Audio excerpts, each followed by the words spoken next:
লোকসভা নির্বাচনের সপ্তম দফার আগে শাসক দলে ভাঙন। তৃণমূল কংগ্রেস ছেড়ে ইন্ডিয়ান সেকুলার ফ্রন্টে যোগ দিলেন রাজারহাট নিউ টাউনের নেতা সুজাউদ্দিন মোল্লা। আইএসএফ এর চেয়ারম্যান নওশাদ সিদ্দিকীর উপস্থিতিতে আইএসএফ এর পতাকা হাতে তুলে নেন সুজাউদ্দিন মোল্লা। তার দাবি, তার সঙ্গে যোগদান করেন শাসক দলে প্রায় 200 কর্মী।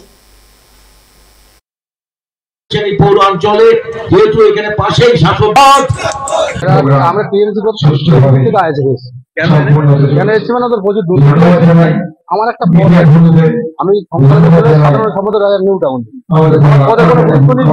কোনো জায়গায় ডাকে না।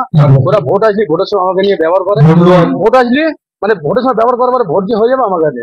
আপনার সঙ্গে কতজন জয়েন? আমার সাথে মিনিমাম 200-250 ছেলে আছে।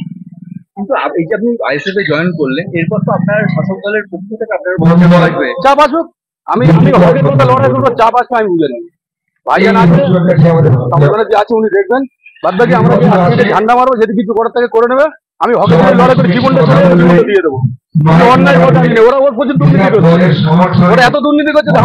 দুর্নীতি যখন আমি কথা বলবো তখন আমাকে মানে অন্য পার্টির তো নেতা অনেক আছে, আজ এই নেতা কাল নেতা, একজনের কাছে আরেকজনা বলবে আমাকে জানাইনি কেন হয়েছে। সেই হিসেবে আমি দলটারে ভালোবাসতাম, মমতা এত দুর্নীতি বেড়ে গেছে, আমি দুর্নীতি খাবো না, আমি করতে পারবো না। আমি হকের কথা আমি বক্তব্য শুনি, ভালো লাগে। অনেক সময় দেখা যায় আইএসএফ এ আসে, তারা আবার তৃণমূলে ফিরে যায়। আপনার ক্ষেত্রে না না না, আমি জীবন চলে যাবে কিন্তু আইএসএফ থেকে আমি যাবো না।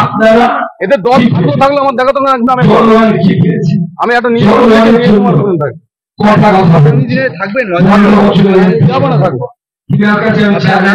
সুজাউদ্দিন মোল্লা এখানে কেন জয়েন